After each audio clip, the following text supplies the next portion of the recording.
Assalamualaikum warahmatullahi taala wabarakatuh. Alhamdulillah wassalatu wassalamu ala Rasulillah Muhammad ibni Abdullah wa ala alihi wa sahbihi wa mawalah la hawla wa la quwata illa billahil aliyil azim. Qala Allah ta'ala fi kitabil karim a'udzu billahi minasyaitonir rajim. Bismillahirrahmanirrahim. La yajrimannakum syana'anu qaumin 'ala alla ta'dilu i'dilu huwa aqrabu littaqwa. Wa qala Allah ta'ala fi kitabihil karim a'udzu billahi minasyaitonir rajim. Bismillahirrahmanirrahim.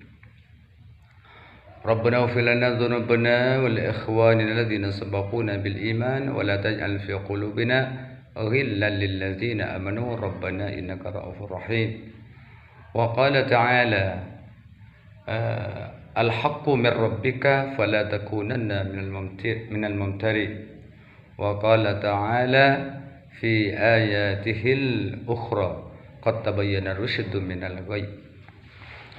Wa qala sallallahu alaihi wasallam ma fil aba fil ibni al-hadits aw kama qala. Teman-teman di seluruh Nusantara, kaum nahdiyin, nahdiyat yang dimuliakan Allah, kita dikejutkan dengan keimat yang dipecat. Ya, sesungguhnya dalam pemecatan keimat itu, ya, saya perlu bersuara karena saya sudah lama di NU, sudah 30 tahun, ya, 30 tahun lebih, ya, sudah kenal apa itu perjuangan NU. Nah, PBNU sekarang itu tidak sama dengan PBNU yang di zaman dulu, ya. PBNU zaman dulu itu cukup tegas, yang disebut dengan atau diistilahkan, ya, Rois Am yang pertama itu adalah Rois Akbar, ya.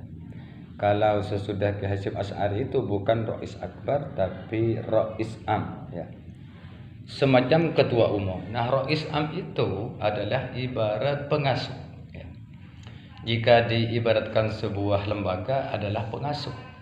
Jika diibaratkan sebuah kenegaraan, ya, maka itu adalah MPR, ya.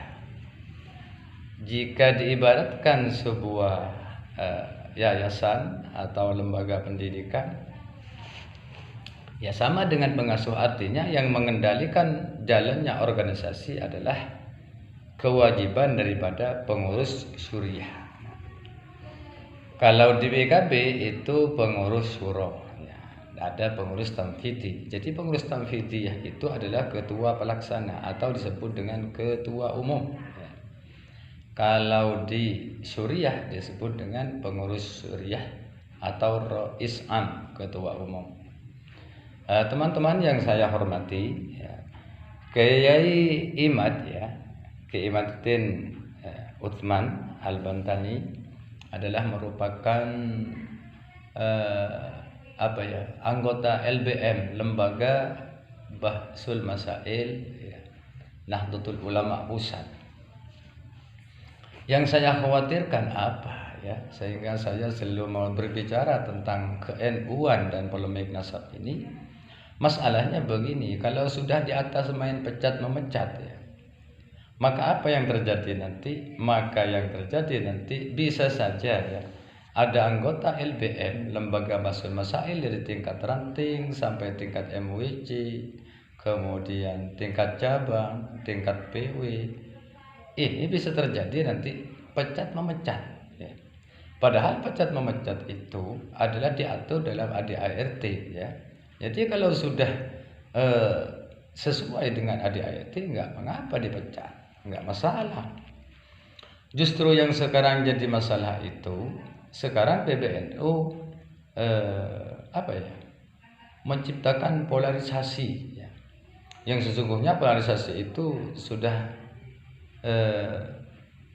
setiap ada momen presiden, pilihan ini, pilihan itu, terus lagi konflik-konflik, ditambah lagi sekarang polemik nasab, ini menciptakan polarisasi, ya. Maka demikian, Karena ulama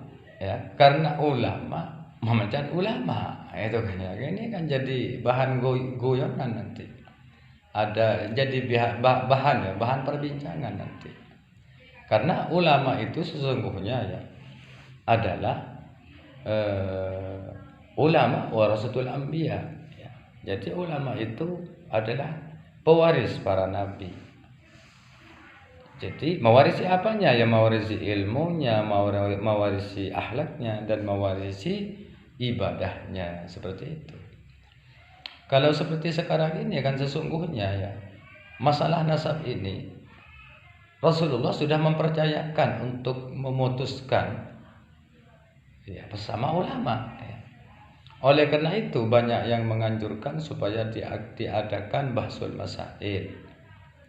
Ya, yang mungkin ya, walaupun nanti misalnya terjadi atau yang dikhawatirkan memang takut dituntut supaya mengadakan bahsul masail tentang polemik nasab ini.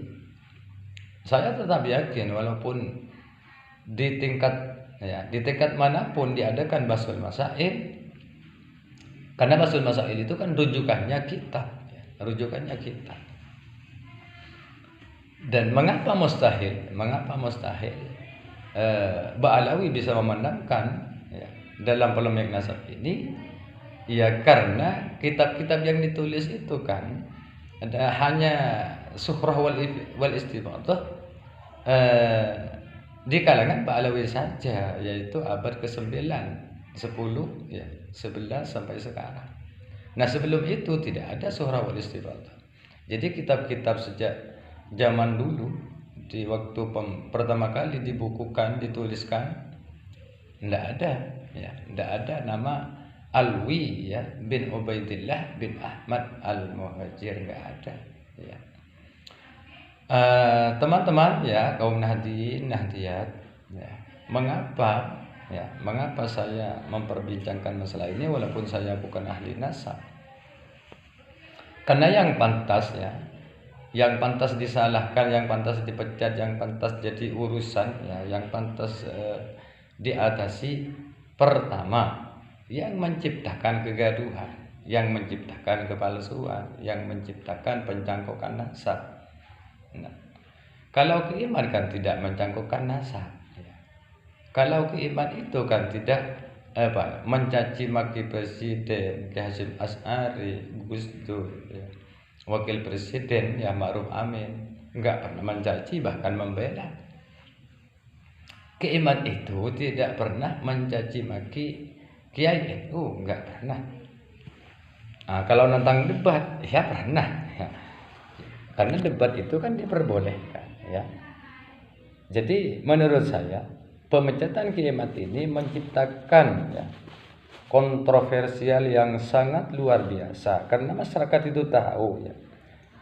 Masyarakat itu kan walaupun tidak alim ya, bukan ulama, bukan pandai baca kitab, tapi mereka kan punya pikiran, punya akal ya, punya sifat adil.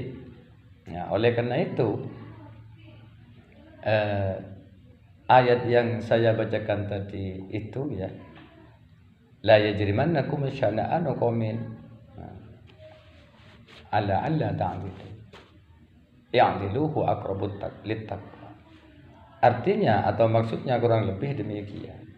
Jadi kita dilarang oleh Al-Qur'an ya, karena kebencian kepada suatu kaum sehingga tidak berbuat adil. Contohnya sekarang kan saya lihat ya, saya amati PBNU itu kan sangat benci ya dengan Kiai Mat CS dan kawan-kawan lah. Sangat benci dengan Kiai Mat, Kiai Nur Ihya, Kiai Ubaidillah, Gus Aziz, Gus Hasan, kemudian Islah Bahrawi, Mahfud MD, Roma Irama, dan seterusnya.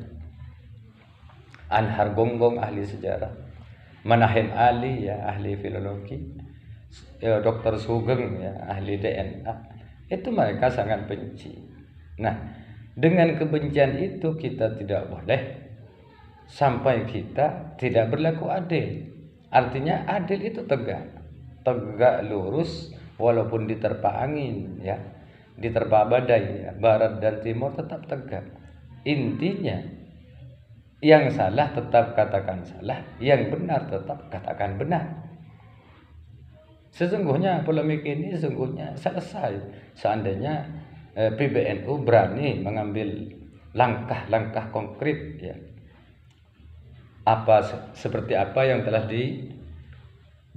seperti apa yang telah dilakukan oleh Kiai Haji Hasyim Asy'ari di waktu para habib itu mau menggunakan gelar atau titel, ya, atau sebutan sayyid dan syarif.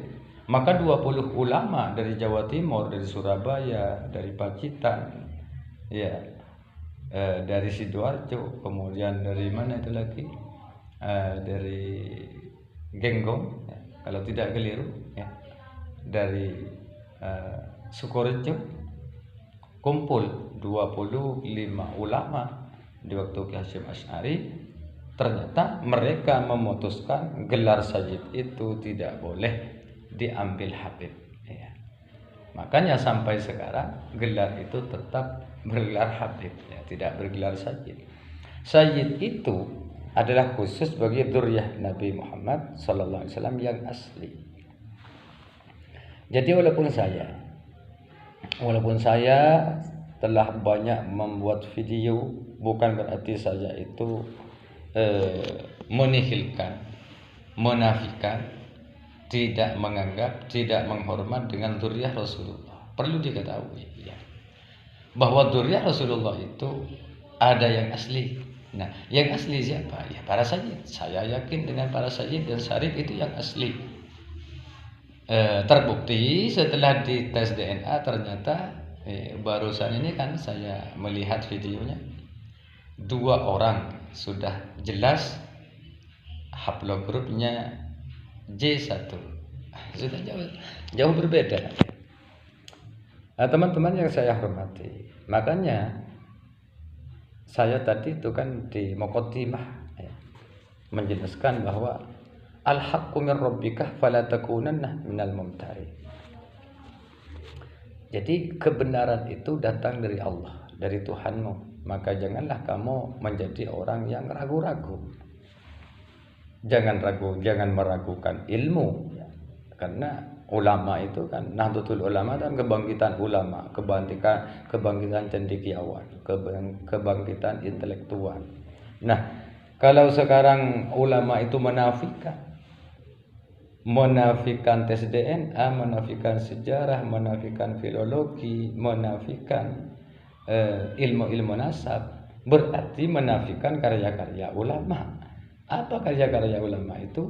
Yaitu karya-karya ulama yang berupa kitab nasab yang sudah dikuasai oleh Kiai Amaduddin dengan ratusan kitab. Ki Nur Ihya lagi banyak sekali kitab-kitabnya. Kemudian Gus Hasan, insya Allah kalau tidak keliru dari Madura. Gus Hasan itu dari bicaranya bisa berbahasa Madura, ya. Nah, jadi mereka itu adalah para ulama di bidang nasab. Ya, bukan berarti tidak mengerti dengan urusan ilmu yang lain, terutama ilmu-ilmu agama. Jadi sekali lagi, apa yang saya kemukakan tadi di awal atau di muqaddimah itu, ya, ada hubungannya. Contoh, walladzina ja'u min ba'dihim qalu rabbana ighfir lana dhunubana wal ikhwanina alladzina sabaquna bil iman wa la taj'al fi qulubina ghillan lil ladzina amanu rabbana innaka ra'ufur rahim. Nah, intinya dari ayat ini, rabbana wa la taj'alna, wahai Tuhan kami, wa la taj'alna, semoga Engkau tidak menjadikan kami ghillan fi qulubina, di hati kami, ghillan, rasa benci, lil ladzina amanu, kepada orang-orang yang beriman. Ya. Sesungguhnya kita itu, ya, dibolehkan membenci, asal yang dibenci itu Allah juga benci. Kalau kita membenci kepada seseorang yang dicintai Allah, contoh seperti Kiai Amaduddin dan kawan-kawan yang mau meluruskan nasab kesucian, ya, kesucian nasab Rasulullah, lalu itu dianggap sesat, dianggap munafik, dianggap dianggap Wahabi dan seterusnya. Ini kan tidak logis. Iya, karena Ki Imaduddin itu membela bangsa, membela agama, membela Rasulullah, membela nasab Rasulullah, membela kiai-kiai itu sedemikian.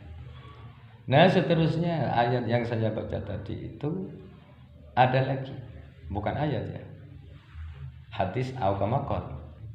Ma fil aba fil ibni. Apa yang ada di orang tua itu ada juga di anak. Jadi kalau di orang tuanya gennya G, maka anaknya ya haplogrupnya ya G. Karena dalam Al-Qur'an itu khuliqa mimma indafikin yakhruju min baini sulbi wat tara'ib, yang keluar dari tulang rusuk. Jadi sperma kita itu keluar di tulang punggung dan tulang rusuk, baik juga wanita, maka menyatu, maka semua sifat-sifat akan diturunkan kepada anak. Jadi intinya pembahasan kali ini salah pecat ya. Jadi PBNU salah dalam memecat. Ya, jadi jangan disalahkan nanti kalau ulama ini terpecah dua. Ya, terpecah dua. Satu, ya pertama ulama yang mendukung Ki Imad, yang mereka meyakini Ki Imad itu benar, ya. Karena berdasarkan kitab-kitab dan manuskrip yang asli, Ya.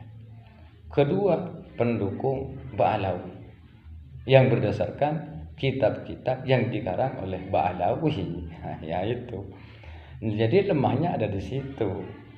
Ya, jadi kelemahan Ba'alawi itu karena hanya suhrah wal istifadah di kalangan para habaib saja, yaitu kitab-kitab yang ditulis dari abad ke-9, 10 sampai sekarang.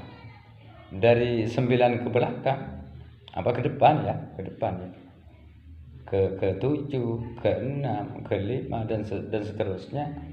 Tidak ada kitab yang menyebutkan bahwa Alwi bin Ubaidillah bin Ahmad al-Muhajir itu sebagai dzurriyyah Rasulullah. Bahkan gelar al-Muhajir itu tidak pernah ada gelar itu. Tapi yang gelarnya itu waktu dulu kan Ar-Rumi dan An-Nafat, karena sebagai tukang jual minyak ya.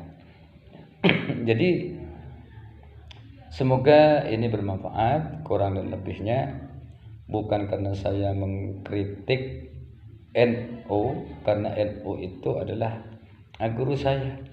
Jadi di NU itu guru-guru saya semua. Saya hanya menyampaikan ini dalam rangka wa tawassaw bil haqq wa tawassaw bis sabr.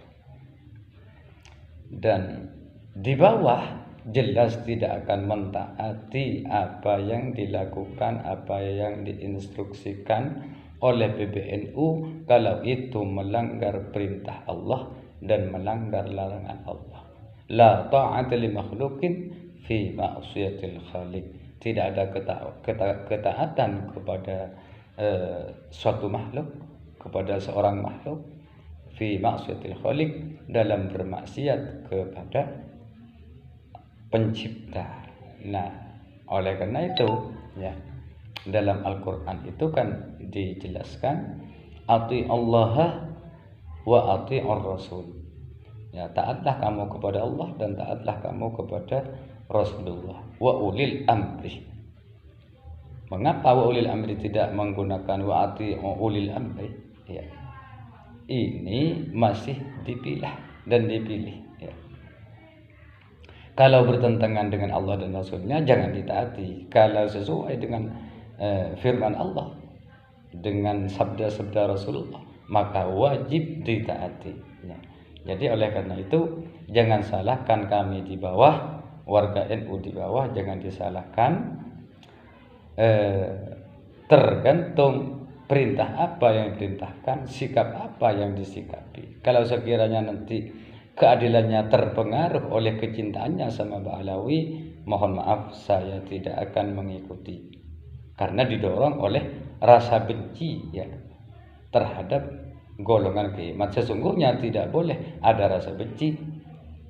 Yang benar gimana? Tetap berada di tengah. Ya'dilu huwa aqrabu littaqwa. Seperti dalam Al-Qur'an, wala yajrimannakum syana'anu qaumin 'ala alla ta'dilu ya'dilu huwa aqrabu littaqwa. Jadi adil itu tetap ditekankan, karena adil itu ada harapan, ada harapan untuk menjadi orang yang bertakwa, lebih dekat untuk menjadi orang takwa dengan bersikap adil. Maaf jika ada kekeliruan, mohon maaf, mohon komentarnya ya. Silakan komentar jika ada yang masih belum 100% ya. Jika ada sesuatu yang perlu dikomen silahkan. Saya legowo. Sekian. Hadanallahu wa iyyakum ajma'in ila siratal mustaqim wa ala alihi. Wassalamualaikum warahmatullahi wabarakatuh.